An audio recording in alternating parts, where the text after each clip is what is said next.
Shalom. First and foremost, and give all praise, glory, and honor to Yahweh, Bahashem, Yahweh Shai, Bahashem, Bahakakwadash. Double honors to elder apostles, a great millstone, and rule well, and that taught me the truth. Peace, love, and blessings also to you sincere laborers out there, you brothers out on highways and byways, giving all diligence and making bodies a living sacrifice. And also blessings to you few sisters out there listening and learning. I am that fellow servant Kanakla. I come to you once again with another lesson, Lord's willing, through the spirit and power of Yahweh Bashmi Ashai. This lesson is edifying and exhorting. Okay. And real quick, this is pretty much, the World War III. I probably titled this World War III. Israel has not been forsaken. And by Israel, I'm not talking about your 1948ers, the people that was placed in that land in the year 1948. All right. Those are not the original Israelites. The original Hebrews are you so-called Negroes, Latinos, Native Americans. All right, you've been pretty much cast out of the land. All right, and scattered throughout all the world and put in captivity.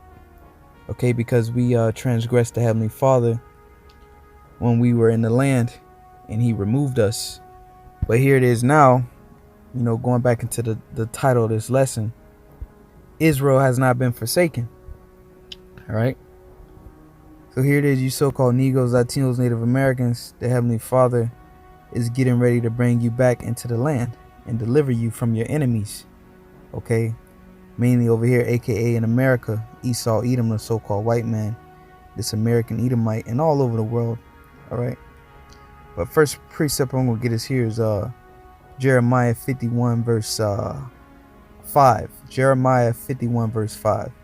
And it reads, it says, "For Israel hath not been forsaken, nor Judah of his God." All right, so Israel be the northern kingdom, you so-called Latinos, Native Americans, Mexicans. All right. And Judah will be you so-called Negroes, West Indians, and Haitians. Okay. So it says, "For Israel hath not been forsaken, nor Judah of his God," because a lot of our people think that the Most High forgot about us, think that the Most High don't love us because our enemies prosper and they reign over us. But here it is, the Heavenly Father, through His Son Yahweh Shai, through the holy angels, through the host of angels, are brewing up this third world war, the war to end all war. As you can see here, post-production on the left side, you got the top Iranian general that was killed, I believe on the 1st of January 2020 this year.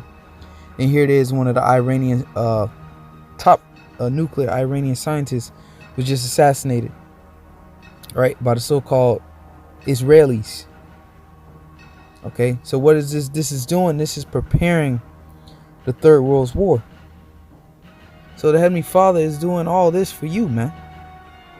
All right, He's getting ready to judge these nations, and we're going to get into that. But Jeremiah 51 and 5 says, "For Israel hath not been forsaken, nor Judah of his God, of the Lord of hosts, though their land was filled with sin." So we filled the land of Israel with sin, okay, against the Holy One of Israel. So even though we filled the land with sin, we sinned against the Heavenly Father.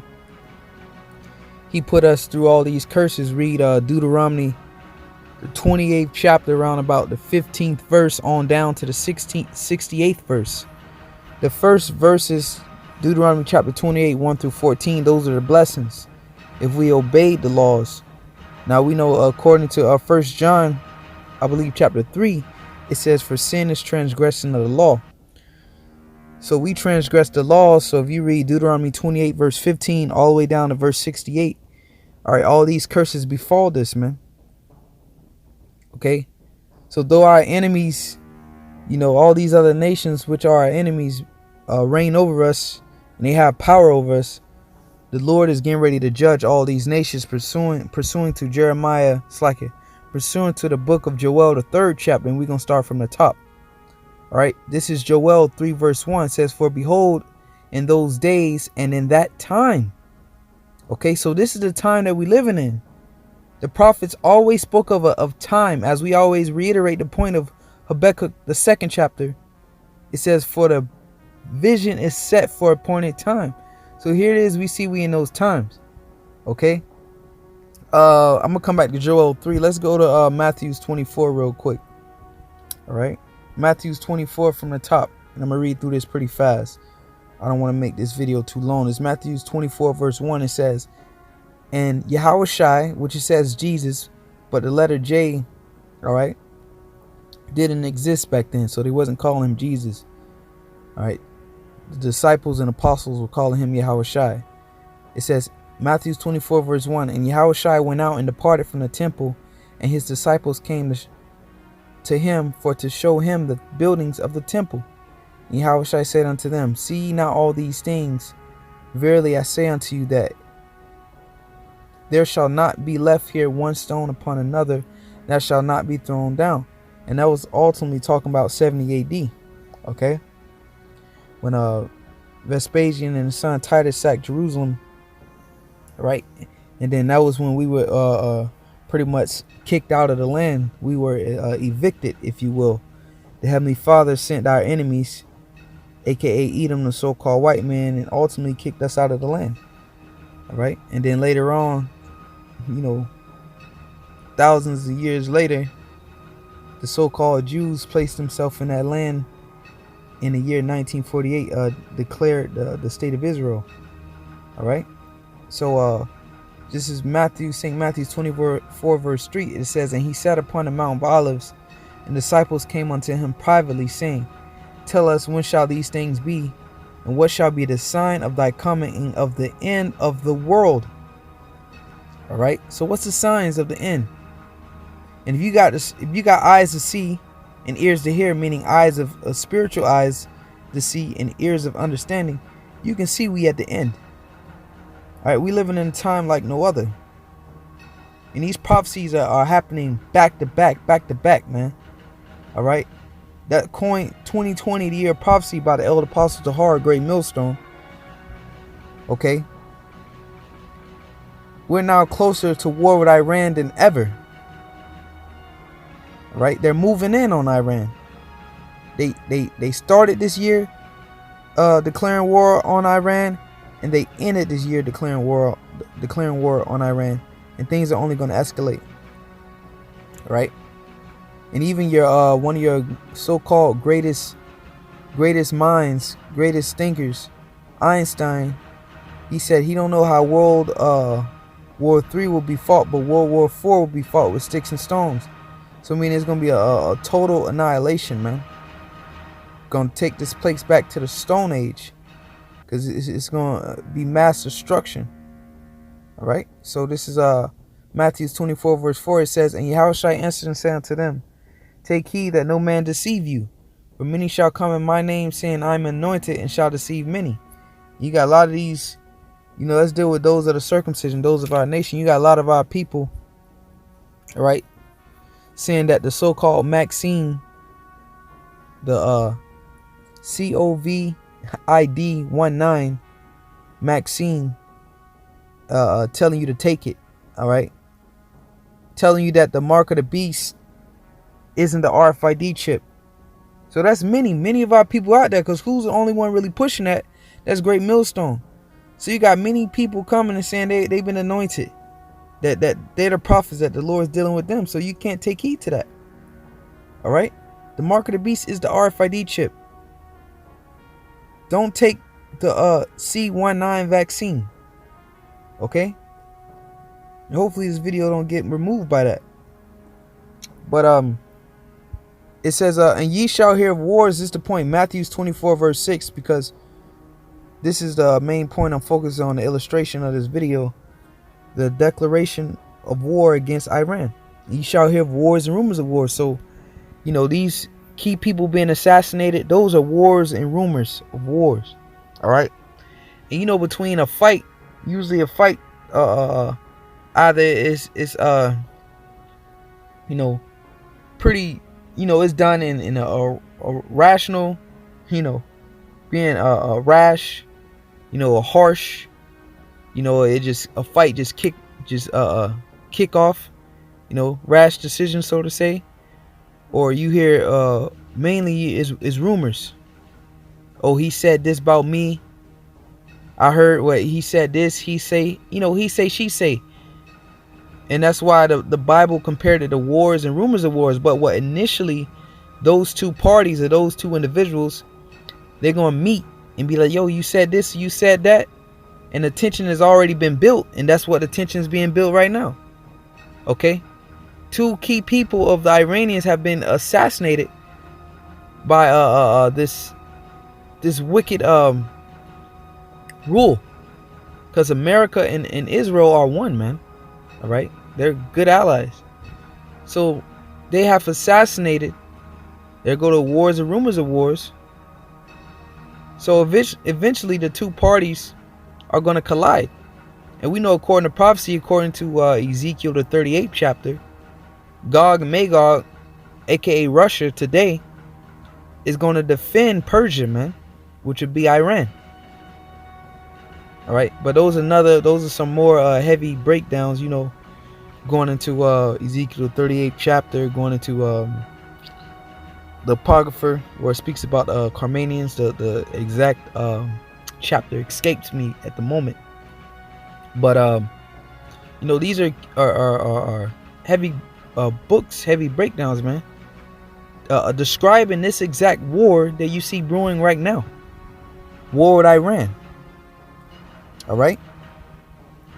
So that's the wars, Matthew 24:6. And ye shall hear of wars and rumors of wars. See that ye be not troubled, for all these things must come to pass, but the end is not yet. So these must come to pass. This tension with America and Iran and Israel and Iran, these things must come to pass, but the end is not yet. Why? Because the mark of the beast has to be implemented. Those are the main two prophecies we're waiting on. We're waiting on a mandatory implementation of the RFID chip and this Third World War.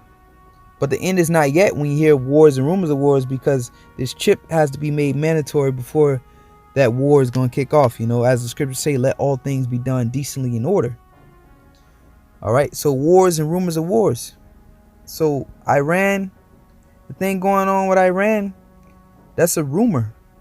And wars, rumors of wars. But eventually, as I mentioned, through the spirit, rumors being spread, eventually the two parties are going to meet. So I say all that to say this: World War III, Israel has not been forsaken. The Lord is doing all this for you, man. You so-called Negroes, Latinos, Native Americans, starting with the elect. All right, because those are the ones that's going to believe and hearken unto this warning and prepare themselves. The wise, okay, of our people. The Lord is doing all this for you, man. And we finna read it. This is Joel 3 verse 1 says, for behold, in those days and in that time, what? Did not the disciples, what shall be the signs of the times, man? Yahushua told them, so you shall have wars and rumors of wars. We in that time right now, man. On the brink of a third world war. All right. And you thought it was gonna let down. Oh, the Iranian top general, he was assassinated. Everybody was on the edge of their seats. And then here it is, months later, we towards the end, then bam. All right. This Iranian scientist was just assassinated. So yeah, the Lord is not slack concerning his promises. Some men count slackness, man. All right. Roughly paraphrasing. So it's coming. The Lord is working. It says, for behold, in those days and at that time when I shall bring again the captivity of Judah and Jerusalem. What? Bring again? What? Bring us out of this captivity, man. All right. Verse 2, it says, and I will also gather all nations, and I will bring them down into the valley of Jehoshaphat. Meaning Yahweh Shaphat, man. In the Hebrew, Yahweh Shaphat. Meaning the Most High's judgment. Why? Upon all the nations. Why? Let's read. It says, and I will plead with them there for my people and for my heritage, Israel. All right. So the Lord ain't forsaken us. Yeah, we've been casted out and undesired in this world. But here it is. The Lord is brewing up this war to pretty much draw all these nations into the Middle East, to bring upon them that destruction, man, to bring them into a war. All right, the Lord's doing that for you, man. Israel has not been forsaken. So don't sit, if all these unbelievers are sitting back, man, where God at now? Well, he working. You just don't got the spiritual eyes to see, man, and the ears of understanding. You don't have it. But the Lord is working for us, man. Let's read that again. He says, I will also gather all nations and bring them down into the valley of Jehoshaphat. So when you see this war with Iran, you like, oh, you panicking, talking about World War 3. Oh no, nah. You welcome this, man. Because the Lord is finna deliver you and judge these nations, man. All the slavery we went through, all the disrespect that they give us. All these nations, man, the Chinese too. Not just the so-called white man, the Chinese, the Japanese, the Arabs. They in all your stores, your corner stores. The East Indians, the so-called Africans. All these nations, man, they finna pay up. They finna pay up, man. He said, and I will bring them down to the valley of Jehoshaphat, Most High's judgment, and I will plead with them. They're for my people. So here it is. You got a God that's fighting for you, man. Come on, you unbelievers, man. Y'all weak, man. We got a God that's fighting for us. He says, and I will plead with them for my people Israel and for my heritage Israel, whom they have scattered among the nations and parted my land. So they scattered us among the nations, aka transatlantic slave trade, and even Christopher Columbus scattered the so-called natives, brought some of them back to Europe. All right, scattered us and parted his land. What you got? A portion of the land is Israel, and a portion of the land is Palestine. So you got these so-called Arabs and these Edomites in the land, okay, that don't belong to them. And just cast us off, man. All right. So that's it on that. Joel 3 verse 2. The Lord is finna get busy. The Lord is finna get busy. Then the third verse is on down. Get into it, and then verse 9 really goes into it. Let's see. Yeah, we can read it. Let's jump down to verse 9. This is Joel 3 verse 9. It says, proclaim ye this among the Gentiles, prepare war, wake up the mighty man, let all the men of war draw near, let them come up. Okay, so come up what? To the valley of Jehoshaphat, to the Middle East. Come up, because these nations know what's about to go down. But here it is, this major distraction with this whole pandemic.